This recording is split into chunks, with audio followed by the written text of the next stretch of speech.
Hello বন্ধুরা, আশা করি তোমরা সবাই ভালো আছো। আমিও ভালো আছি। আজ আমি ক্লাস 10-এর দ্বিতীয় একটা কবিতা নিয়ে এসেছি, যার নাম আয় আরো বেঁধে বেঁধে থাকি। আয় আরো বেঁধে বেঁধে থাকি এই কবিতাটার কবি হলেন কবি শঙ্খ ঘোষ, যার আসল নাম হলো শান্তিপ্রিয় ঘোষ। ঠিক আছে? কবির জন্ম হলো 1932 খ্রিস্টাব্দে 6ই ফেব্রুয়ারি। বলা যেতে পারে বিংশ শতকের 60-এর দশকে যে সমস্ত কবিরা নতুন ভাবনা চিন্তা দিয়ে বাংলা সাহিত্যকে সমৃদ্ধ করেছিলেন, তার মধ্যে উল্লেখযোগ্য হল কবি শঙ্খ ঘোষ। নতুন ভাবনা চিন্তা মানে অর্থাৎ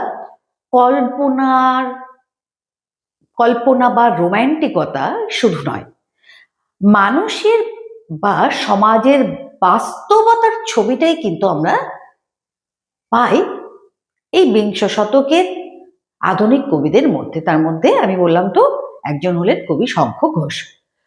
কবি শঙ্খ ঘোষের অনেক পরিচয় হলো, মানে কবি শঙ্খ ঘোষের পরিচয় হলো তিনি একজন কবি। শুধু কবি নন, অন্যদিকে তিনি প্রবন্ধকার, অনুবাদক, বেশ কিছু ছোটদের জন্য বেশ কাব্য কিছু লিখেছেন, দুটো উপন্যাস লিখেছেন। আজকে আমরা কবি শঙ্খ ঘোষের যে কবিতাটা পড়ব তার নাম হলো আয় আরো বেঁধে বেঁধে থাকি। আয় আরো বেঁধে বেঁধে থাকি কবিতাটা আসলে মূল কোন কাব্যগ্রন্থ থেকে নেওয়া হয়েছে? জলই পাষাণ হয়ে আছে। কবি, আমি একটু বলে নিই, আর এর আগে আরেকটু বলা দরকার ছিল আমার, যেটা হলো মানে তার শুধু তো আমাদের জলই পাষাণ হয়ে আছে কাব্যগ্রন্থের অন্তর্গত আয় আরো বেঁধে বেঁধে থাকি কবিতাটা পড়লেই হবে না। বেশ কিছু কাব্য যে তিনি লিখেছেন তার মধ্যে উল্লেখযোগ্যই হলো, কাব্যগুলোর মধ্যে উল্লেখযোগ্য হলো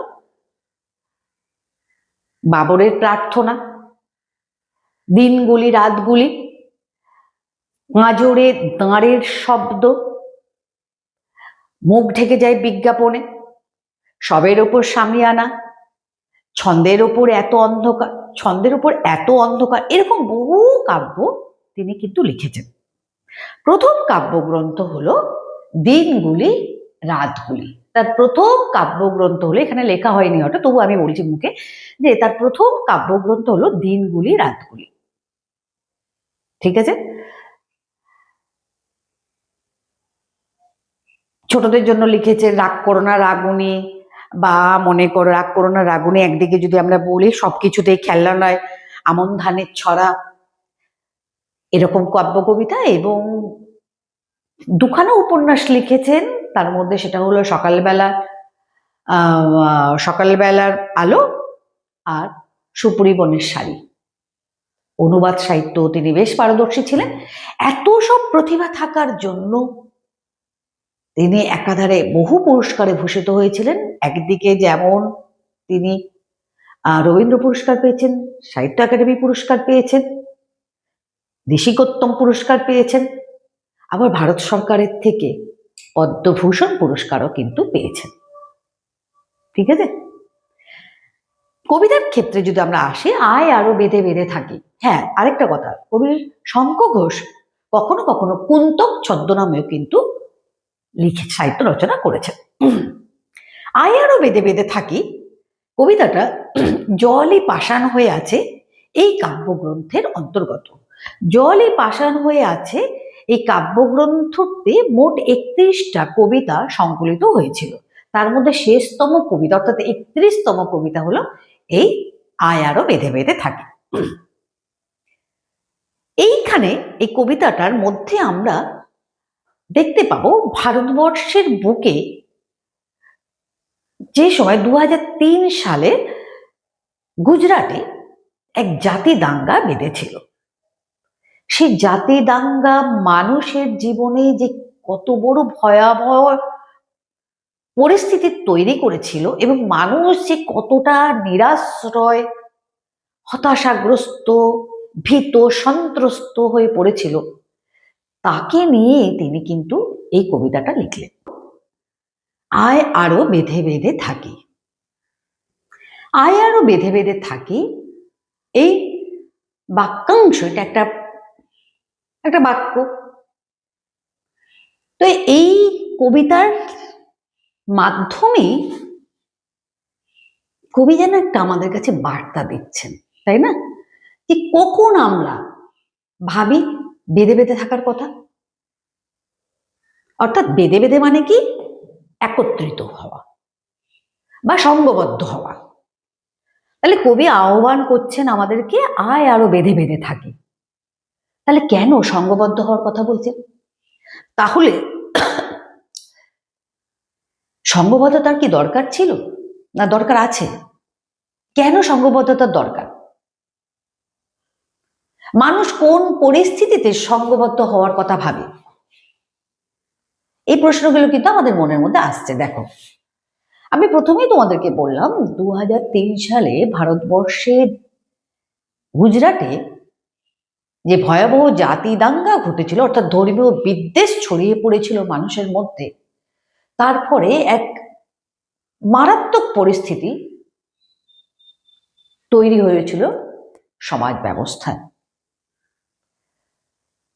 মানুষ মানুষকে হত্যা করছে, মানুষ মানুষকে ঠকাচ্ছে,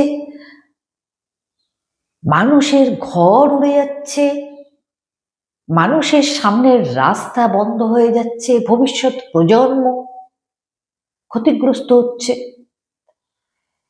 এই সব দেখে খুবই চিন্তিত হয়েছে। দেখো, আমরা কবিতাটা কিন্তু দেখো পড়লাম, প্রথমেই শুরু করলাম কিন্তু ধর্মীয় বিদ্বেষ দিয়ে, অর্থাৎ গুজরাটে যে ধর্মীয় বিদ্বেষ হয়েছিল সেটা দিয়ে। তার এফেক্টটা কি হয়েছিল, ফলটা কি হয়েছিল? অর্থাৎ মানুষ আতঙ্কিত হয়েছিল, মানুষ নিঃসঙ্গ হয়ে পড়ছিল, এবং মানুষ বলা যেতে পারে যে বিপন্নতার সম্মুখীন হয়েছিল। আসলে সত্যি কথা বলতে কি, দেখো আমরা যদি মানে আমাদের ভারতের ইতিহাসটা দেখি, তাহলে কিন্তু আমরা সেখানে দেখব যে আমরা প্রতি মুহূর্তেই কিন্তু বিপন্নতার সম্মুখীন হয়েছি। দেখো, প্রায় 200 বছর আমরা সাম্রাজ্যবাদী শক্তির অধীনে ছিলাম। তারা কি আমাদেরকে খুব আদর যত্নে রেখেছিল? না, মোটেই আদর যত্নে রাখেনি। তাহলে সাম্রাজ্যবাদী শক্তি আমাদের উপর প্রায় 200 বছর অধিকার কায়েম করেছে, এবং সে অভিজ্ঞতা যে কত ভয়াবহ, কত তিক্ত, ইতিহাস তার সাক্ষী। একদিকে সাম্রাজ্যবাদী শক্তি, অত্যাচার, তার সাথে সাথে কিন্তু আমরা দেখেছি রাজনৈতিক নেতাদের স্বার্থপরতা, অর্থাৎ রাজনৈতিক নেতাদের স্বার্থ চিন্তা, মানুষে মানুষে ধর্মীয় ভেদাভেদ, এই জিনিসগুলোকে এত বেশি বাড়িয়ে দিয়েছিল যে আমরা প্রথম থেকেই কিন্তু, স্বাধীনতার বহু আগে থেকেই কিন্তু আমরা বিপন্ন, আমরা অস্তিত্ব সংকটে ভুগেছি। কবি শুধু কিন্তু ভারতবর্ষের ছবিটা এই কবিতার মধ্যে আঁকছেন না।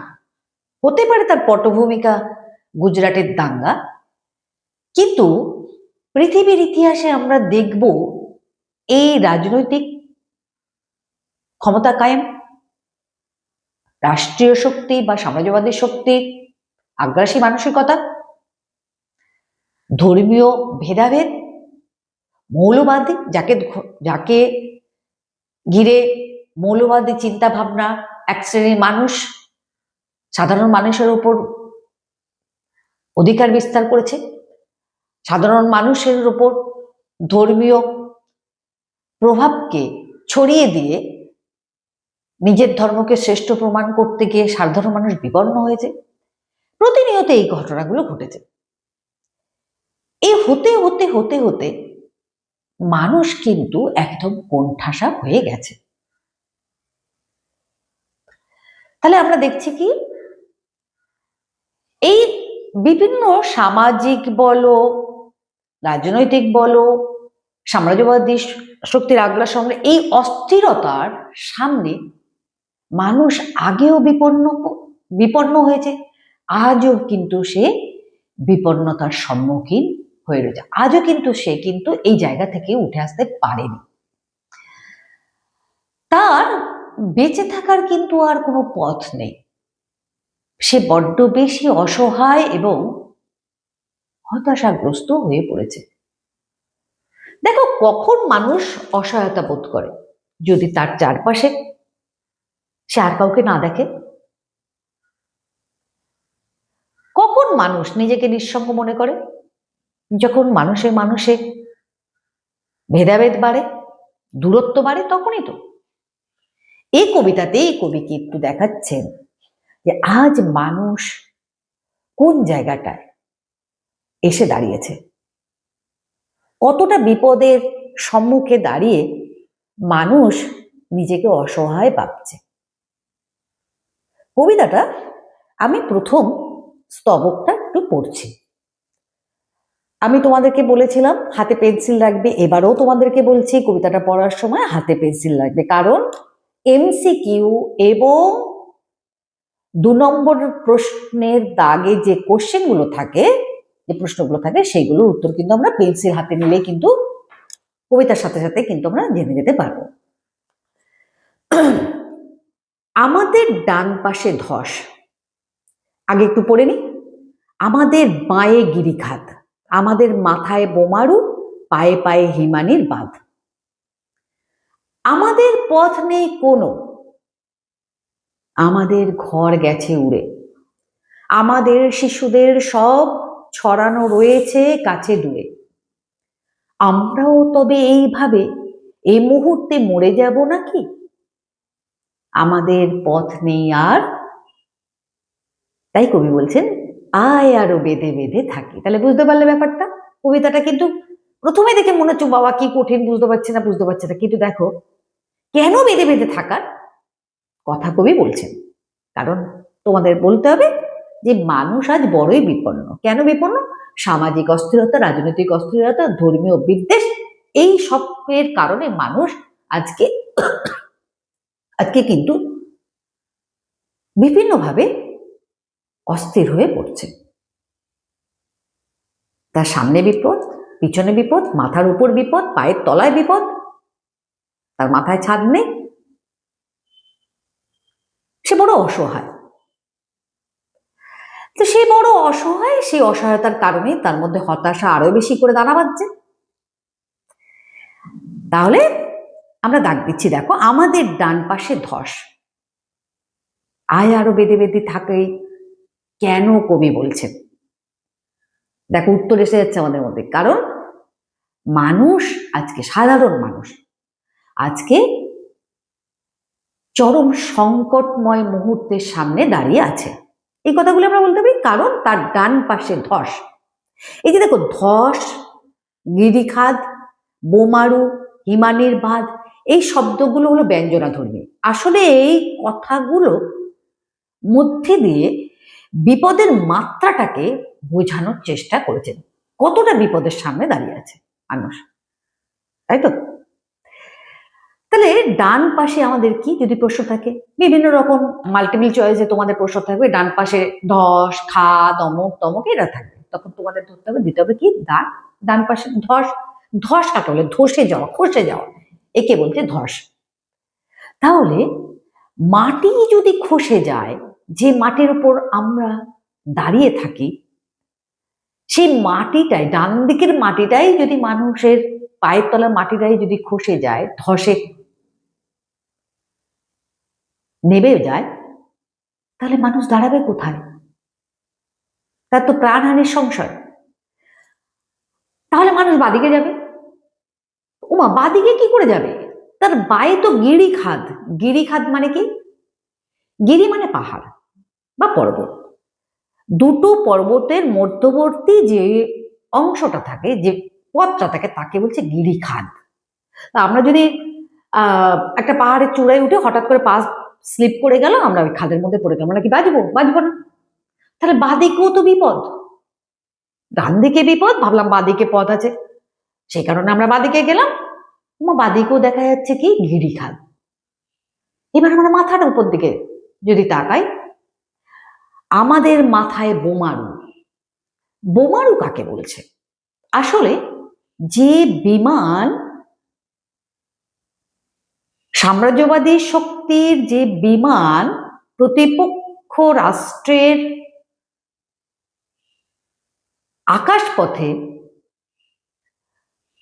আকাশপথ থেকে বিমান বোমা নিক্ষেপ করে জনজাতিকে ধ্বংস করে,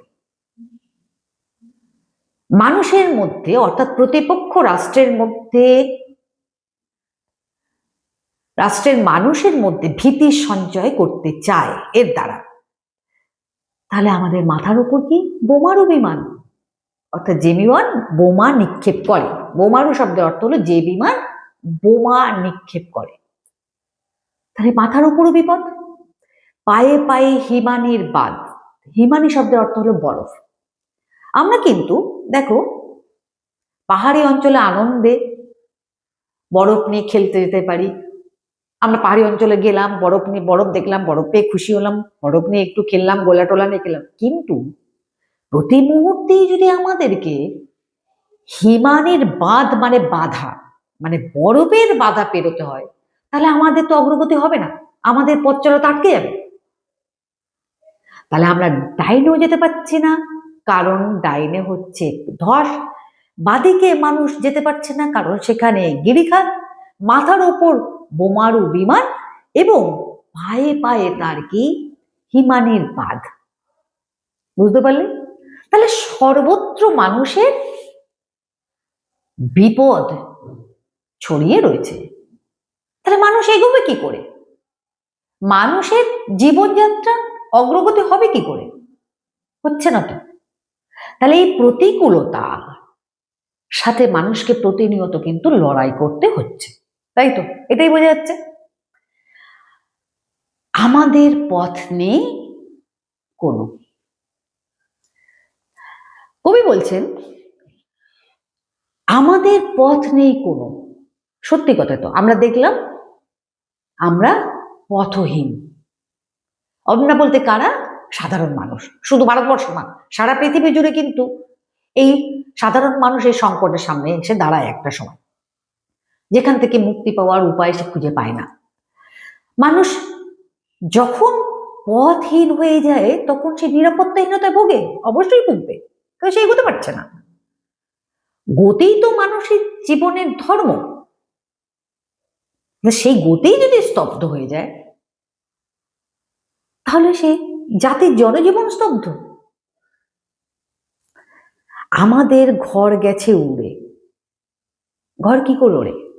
সাম্রাজ্যবাদ আমরা আগে দেখেছি, প্রথম বিশ্বযুদ্ধের ইতিহাসে আমরা কথা শুনেছি, প্রথম বিশ্বযুদ্ধ, দ্বিতীয় বিশ্বযুদ্ধের কথা পড়েছি। সেখানে আমরা দেখেছি যে সাম্রাজ্যবাদী শক্তি বা যে সমস্ত রাষ্ট্রগুলো নিজেদেরকে ক্ষমতাবান বলে মনে করেছে, তারাও অন্য রাষ্ট্র, যে দুর্বল রাষ্ট্রের উপর ক্ষমতা কায়েম করবার জন্য নানান রকম ভাবে অস্ত্র প্রয়োগ করে মানুষকে হেনস্থা করেছে। মানুষ রক্তাক্ত হয়েছে, গৃহহীন হয়েছে, ঘর ভেঙে পড়েছে, ভবিষ্যৎ প্রজন্ম অনিশ্চয়তার সামনে দাঁড়িয়েছে। আমরা দেখেছি সে অতীত কিন্তু আজ অতীত নেই, এখনো কিন্তু সেই অতীত বর্তমানের মধ্যে রয়েছে। সেই যে 2003 সালে জাতীয় দাঙ্গায় কত মানুষের যে ঘর নষ্ট করে দেওয়া হয়েছিল, কত মানুষ যে বেঘর হয়েছিল, আমরা কিন্তু এই খবরও পেয়েছি। তাই কবি বলছেন আমাদের ঘর গেছে উড়ে, অর্থাৎ মানুষ বেঘর হয়েছে। আমাদের শিশুদের সব ছড়ানো রয়েছে কাছে দূরে। এই যে ধর্মীয় বিদ্বেষ, মৌলবাদী ভাবনা চিন্তা, নিজেদের ধর্মীয় প্রভাব খাটানোর জন্য অপর ধর্মীয় মানুষের উপর যে অত্যাচার করেছে, রক্তাক্ত করেছে মানুষকে নিরাশ্রয় করেছে, শুধু তাই নয়, এই সন্ত্রাসবাদে, এই সাম্প্রদায়িক দাঙ্গায় ভবিষ্যৎ প্রজন্ম নিশ্চিহ্ন হয়ে গেছে, অর্থাৎ মারা গেছে। শিশু, আজকে যে শিশু কালকে এসে ভবিষ্যৎ নাগরিক, একটা দেশের শাসন ক্ষমতা, একটা দেশের সার্বিক পরিকাঠামো গঠিত হবে তাদের দ্বারাই ভবিষ্যতে। সেই শিশুদেরকে বর্তমান প্রজন্ম রক্ষা করতে পারছে না। এ এক অদ্ভুত অসহায়তা কাদের পক্ষে? বর্তমান প্রজন্মের কাছে। অর্থাৎ আমাদের শিশুদের সব মানে মৃতদেহ, আমাদের শিশুদের সব ছড়ানো রয়েছে কাছে দূরে। এত শিশু এই দাঙ্গায় মারা গেছে, এই সাম্প্রদায়িক বিদ্বেষে মারা গেছে। তাদের মৃতদেহ চারিদিকে ছড়ানো রয়েছে, এদিক ওদিক কাছে দূরে ছড়ানো রয়েছে, চারিদিকে খালি মৃতদেহ। এই সব দেখে মানুষ আর নিজের উপর কিন্তু আস্থা রাখতে পারছে না। তাই সে বলছে, আমরাও তবে এইভাবে এই মুহূর্তে মরে যাব নাকি? এবার সে কিন্তু আর নিজের উপর আস্থা রাখতে পারছে না, সে শঙ্কিত হচ্ছে। অর্থাৎ কিসের সংকট? অস্তিত্ব টিকিয়ে রাখার সংকট। আমরাও কি তাহলে, তার মনের মধ্যে সবসময় এই চিন্তা, তাহলে কি আমাদেরকেও মরে যেতে হবে? আমাদের অস্তিত্ব বিলুপ্ত হবে? এই বিপদ থেকে, এই সংকট থেকে কি বাঁচার কোনো উপায় নেই? এই বিভিন্ন নেতিবাচক প্রশ্ন মানুষকে ঘিরে ধরছে বারবার। কবি দেখছেন চারিদিকে মানুষ এই অসহায় পরিস্থিতির মধ্যে দাঁড়িয়ে রয়েছে। মানবতার অবমাননা কবি দেখছেন। কবি দেখছেন কি? মানবতার অবমাননা। মানবতা কাকে বলে? অর্থাৎ মানুষের প্রতি মানুষের ভালোবাসা, বিশ্বাস, সহযোগিতা, মানুষের দুঃখ কষ্টে ব্যথিত হওয়া, এটাই তো হলো মানবতা।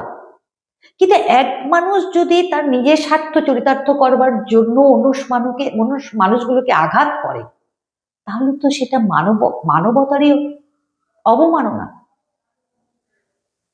কবি এই সংকট মুহূর্তে দাঁড়িয়ে এবার বলছেন যে আমাদের পথ নেই আর। দেখো, পথ শব্দটা কবিতায় দুবার ব্যবহার হলো। একবার হলো আমাদের পথ নেই কোনো, দ্বিতীয়বার হলো কি আমাদের পথ নেই আর নেই কোনো পথ।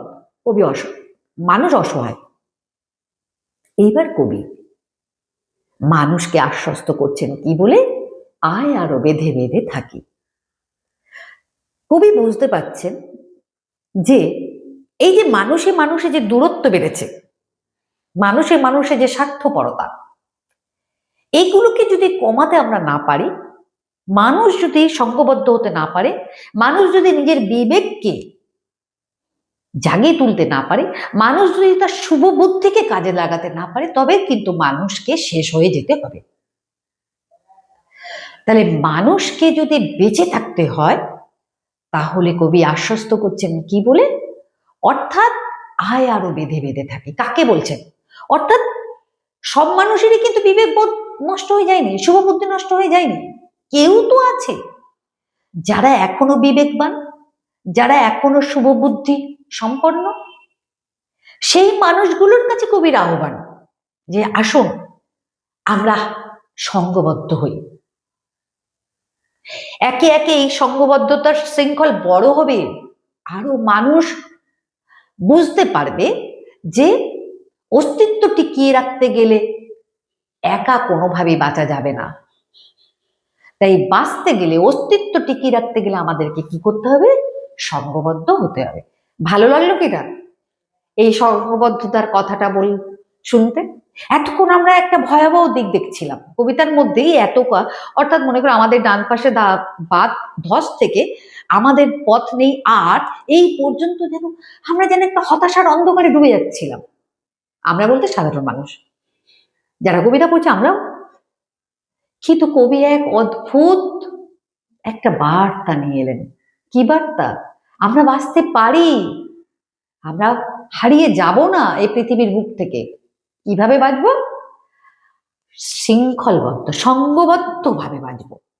তাহলে কোনো বিরোধী শক্তি, সে রাজনৈতিক হোক, রাষ্ট্রীয় হোক, সাম্রাজ্যবাদী হোক, ধর্মীয় হোক, যে কোনো বিরোধী শক্তি আমাদেরকে শেষ করে দিতে পারবে না।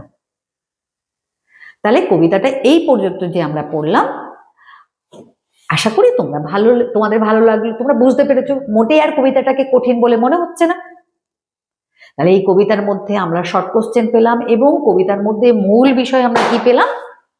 যে যুগ যুগ ধরে সাম্রাজ্যবাদী শক্তি, রাজনৈতিক দলগুলো, ধর্মীয় সন্ত্রাসবাদ, মৌলবাদ বারবার মাথাচাড়া দিয়ে উঠেছে নিজেদের স্বার্থ চরিতার্থ করবার জন্য।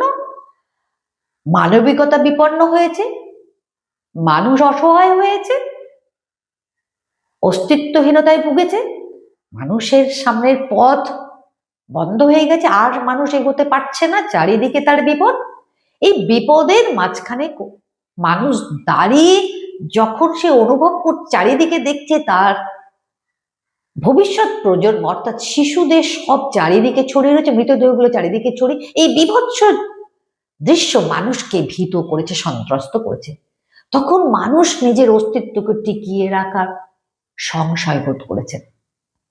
কবি দেবদূতের মতন একটা লাইনের মধ্যে দিয়ে তিনি বললেন, অস্তিত্ব আমরা টিকিয়ে তখনই রাখতে পারবো যদি আমরা সংঘবদ্ধ হই। আমরা যদি সমস্ত ভেদাভেদ ভুলে গিয়ে পারস্পরিক মেলবন্ধনের মধ্যে দিয়ে চলতে পারি, তাহলে আমাদের সামনের পথ খোলা থাকবে, আমরা এগিয়ে যেতে পারবো, আমাদের অস্তিত্ব বিপন্ন হবে না।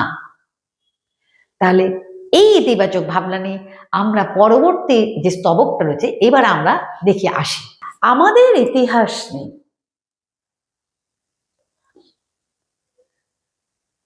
অথবা এমনই ইতিহাস আমাদের চোখ মুখ ঢাকা।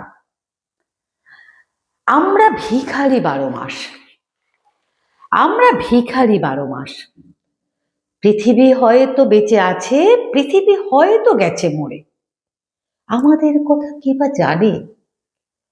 আমরা ফিরেছি দৌড়ে দৌড়ে, কিছুই কোথাও যদি নেই, তবু তো কজন আছি বাকি। আয় আরো বেঁধে বেঁধে হাত রেখে, আয় আরো বেঁধে বেঁধে থাকি।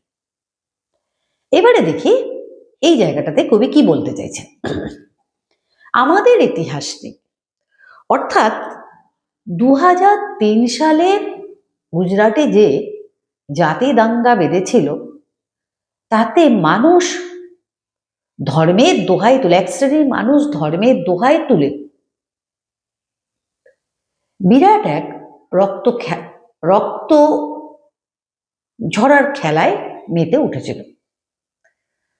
এক ধর্মের মানুষ আরেক ধর্মের মানুষকে আঘাত করছে, তাদের আহত করছে, রক্তাক্ত করছে,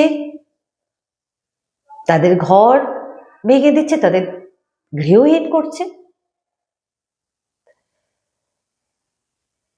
এসব দেখে মনে হচ্ছে যে আমাদের কোনো ইতিহাস নেই। অর্থাৎ ইতিহাস মানেই আমরা জানি অতীত। ভারতবর্ষের তো একটা অতীত ইতিহাস আছে, এটা তো ঠিকই। সেই ইতিহাস আমাদেরকে কি কথা বলে?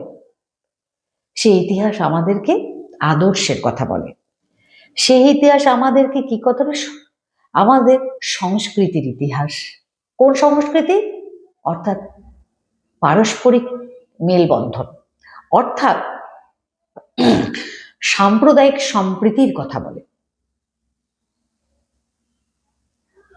একটা ভারতবর্ষের বুকে আমরা দেখেছি বিভিন্ন ধর্মে বিভিন্ন সময় মহাপুরুষরা এসেছেন, বিভিন্ন ধর্মের মহাপুরুষ বিভিন্ন সময় ভারতবর্ষের বুকে অবতীর্ণ হয়েছে। তো একদিকে আমরা যদি দেখি নানক, হজরত মোহাম্মদ, কবির, রামকৃষ্ণ, এরা সবাই বিভিন্ন ধর্মের। সেখানে তারা ঈশ্বরের কথা বলেছেন, বিভিন্ন ধর্মের যে ঈশ্বরকে মানা হয় তাদের কথা বলেছেন। তারা প্রত্যেকেই কিন্তু এটা দেখিয়েছে যে সবার উপরে মানুষ সত্য, তাহার উপরে নেই, অর্থাৎ মানবিকতা। মানুষই তো সবচেয়ে শ্রেষ্ঠ জীব, এটা তো আমরা সবাই জানি। কারণ মানুষের উন্নত মস্তিষ্ক আছে আর আছে মন। এই মন আর মস্তিষ্ক দিয়ে সে উন্নত ভাবনা চিন্তা করতে পারে, তার মধ্যে ভালোবাসা আছে, স্নেহ মায়া মমতা আছে, বিবেকবোধ রয়েছে, তাই তো, শুভবুদ্ধি রয়েছে। এই শুভবুদ্ধি এবং বিবেকবোধ দিয়ে মানুষ মানবিকতার জয়গান গেয়েছে। তবে এই যে অতীত ইতিহাস, আজকে আমরা কেন ভুলে যাচ্ছি? অতীত ইতিহাস তো কখনো বলেনি ধর্মে ধর্মে লড়াই করো, এক ধর্মের মানুষ আরেক ধর্মকে ছোট করো। অতীত ইতিহাস তো বলেনি অন্যকে রক্তাক্ত করো।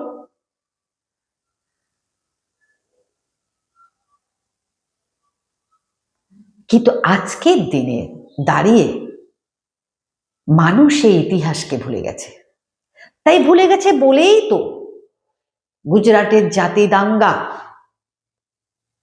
মানুষকে কিভাবে বিধ্বস্ত করেছে। এক শ্রেণীর মানুষ উন্মত্ত হয়ে গিয়ে অন্য ধর্মের মানুষকে আঘাত করেছে, রক্তাক্ত করেছে, তাদের দিশাহারা করেছে। সাম্প্রদায়িক বিদ্বেষের বীজ একটা মুষ্টিমেয় জায়গা থেকে সারা দেশে ছড়িয়ে পড়েছে। মানুষ অসহায় হয়ে পড়েছে। তাহলে দেখো, বলছে আমাদের ইতিহাস নেই, অর্থাৎ আমাদের ইতিহাস আছে, কিন্তু আমরা সেই ইতিহাসকে, অথবা এমনই ইতিহাস আমাদের চোখ মুখ ঢাকা, অর্থাৎ আমরা সেই ইতিহাসকে, সেই আদর্শের ইতিহাস, সেই সংস্কারের ইতিহাস, এগুলো আমরা ভুলে গেছি। আসলে কারণ আমরা কেন ভুলে গেছি? আমাদের চোখ মুখ ঢাকা। আমরা কেন ভুলে গেছি? আমাদের চোখ মুখ ঢাকা।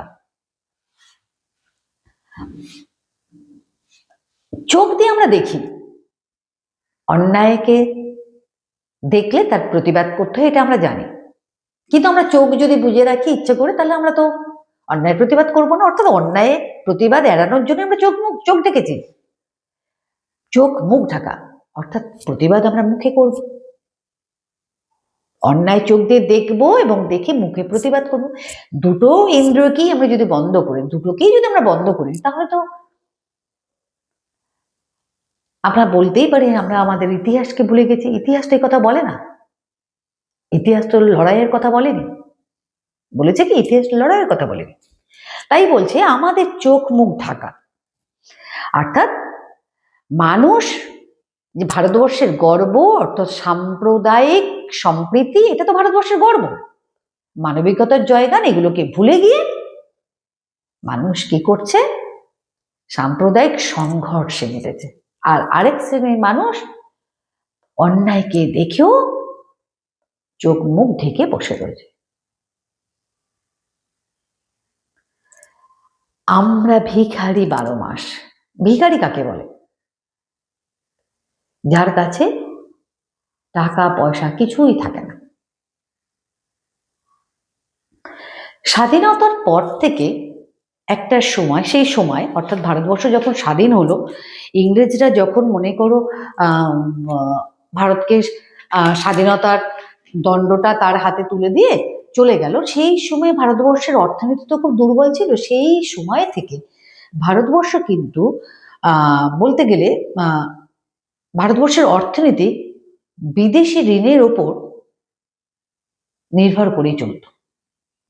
একটা সময় এই বিদেশি ঋণের পরিমাণ, অর্থাৎ বিদেশ থেকে ঋণ নিতে নিতে অর্থনীতি প্রায় নুয়ে পড়েছিল, একদম মাথা নত করে ফেলেছিল একটা সময়।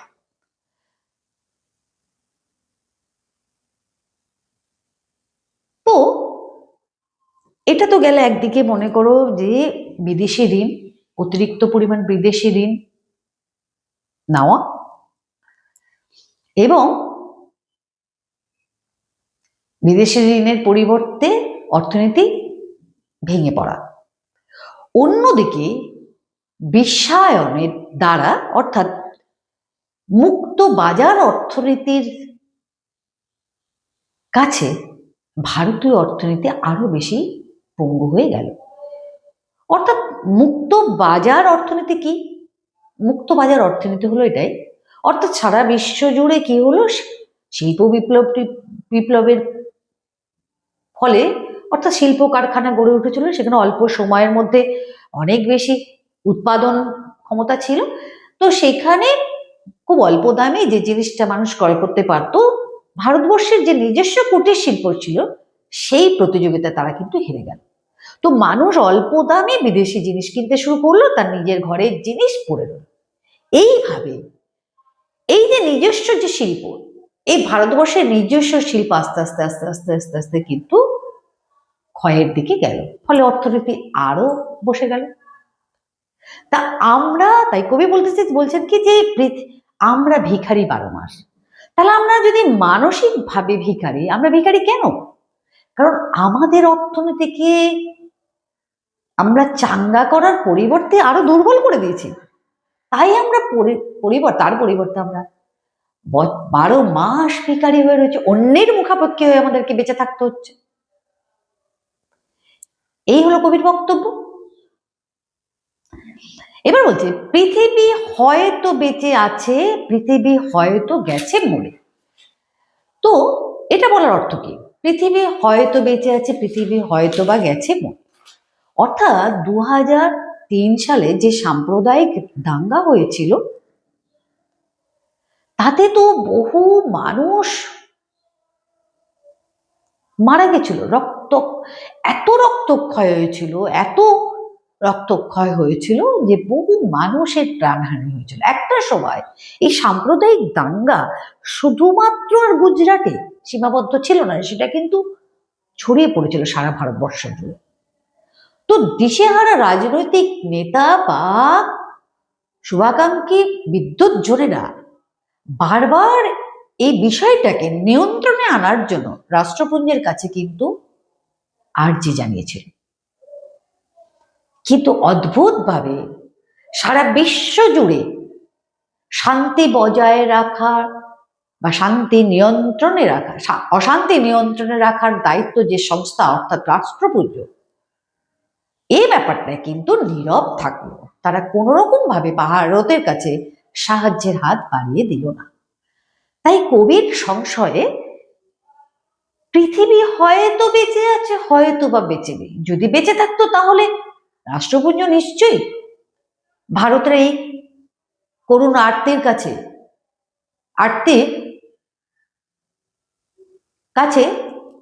সাহায্যের হাত বাড়িয়ে দিত। কিন্তু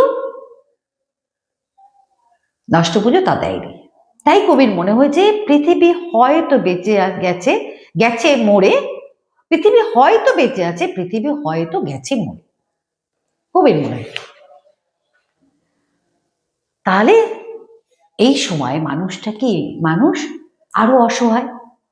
রাষ্ট্রপুঞ্জ যখন মুখ ঘুরিয়ে নিল এত বড় একটা সংকটময় মুহূর্তে, ভারতবর্ষের এত বড় একটা সংকটময় মুহূর্তে, মানুষ তো আরো অসহায় হয়ে পড়ল। মানুষের অস্তিত্ব সংকট আরো তীব্র আকার ধারণ করল। তাহলে কি আমরা সত্যিই হারিয়ে যাব? এই নেতিবাচক মানসিকতার কাছে কবি আবার ইতিবাচক কথা বললেন, ভাবনায় ভাবিত হয়ে, অর্থাৎ ইতিবাচক ভাবনায় ভাবিত হয়ে কবি আবার বললেন, আশাবাদী কথা বললেন যে কিছুই কোথাও যদি নেই, অর্থাৎ কোথাও আমরা এতটুকু আলোর পথ যখন দেখতে পাচ্ছি না, বেঁচে থাকার জন্য আলোর পথ দেখতে পাচ্ছি না,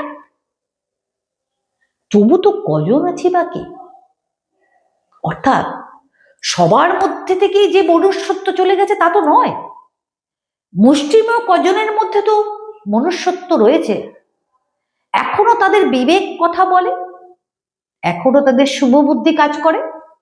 এই বিবেক আর শুভবুদ্ধি সম্পন্ন যে কজন মানুষ এখনো বেঁচে আছে, লাইক সম্প্রীতির বন্ধন গড়ে তুলি, তবেই আমরা নিজেরাই পারবো নিজেদেরকে এই অস্তিত্ব সংকটের মুহূর্ত থেকে উঠিয়ে নিয়ে আসতে। কবির বিশ্বাস যে এই কজনের মধ্যে দিয়ে যে সম্প্রীতির বন্ধন, মানব বন্ধন তৈরি হবে, আস্তে আস্তে যে মানুষগুলো এতদিন স্বার্থ চিন্তা, এতদিন হিংসা বিদ্বেষ এই মানসিকতা নিয়ে চলছিল, তাদেরও মনের কোনো পরিবর্তন ঘটবে। তবেই এই সম্প্রীতির বন্ধনটা আরো বড় হবে এবং আমরা আবার মানবতার জয়গান করে নিজেদের অস্তিত্বকে দৃঢ়তার সঙ্গে বাঁচিয়ে রাখতে পারব। এই হলো কবিতাটা আমাদের শেষ হলো। আশা করি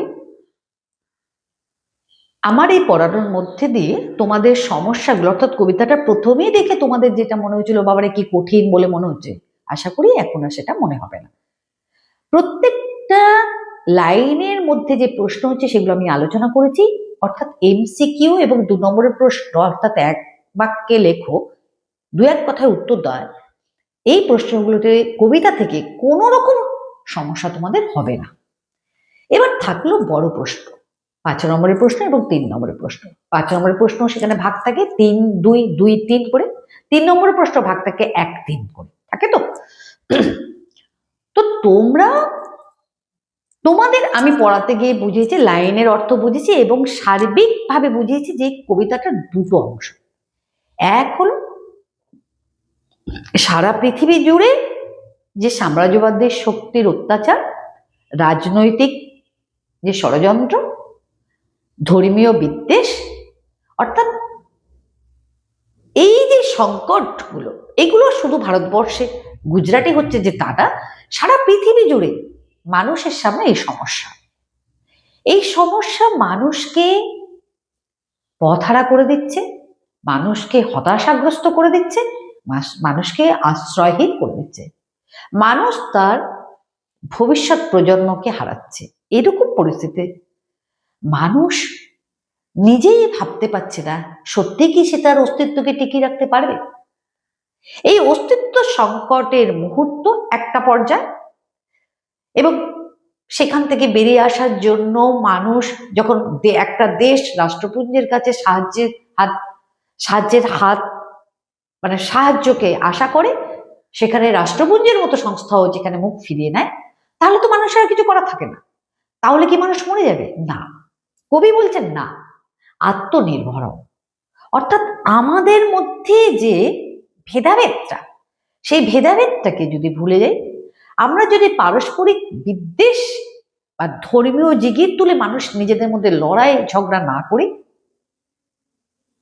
যদি আমাদের বিবেক বোধকে জাগিয়ে তুলি, যদি আমাদের শুভবুদ্ধি দিয়ে আমরা ভালো মন্দের বিচার করতে পারি, তবে আমরা অবশ্যই পারস্পরিক মিলনের মধ্যে দিয়ে আমাদের অস্তিত্বকে টিকিয়ে রাখতে পারবো। আমরাই পারি আমাদের অস্তিত্বকে টিকিয়ে রাখতে। এই বার্তাটাই কিন্তু কবি সারা কবিতার মধ্যে দিলেন। একদিকে নেতিবাচক পরিস্থিতি, সমাজে নেতিবাচক পরিস্থিতি, অস্থিরতা মানে নেতিবাচক পরিস্থিতি, অন্যদিকে কবির সুবার্তা। আশা করি কবিতাটা তোমাদের ভালো লেগেছে, তোমরা বুঝেছো। যে ধরনের প্রশ্ন আসবে আমি নিশ্চয়ই আশাবাদী যে তোমরা পারবে কোশ্চেনের উত্তর দিতে। যদি তোমাদের ভালো লাগে তোমরা অবশ্যই ভিডিওটা শেয়ার করো তোমাদের আরো বন্ধু বান্ধবের মধ্যে, যাতে তারাও উপকৃত হয়। আমিও তোমাদের সাথে এই ক্লাসটা করতে পেরে আমিও উপকৃত হয়েছি, আনন্দিত হয়েছি। ধন্যবাদ।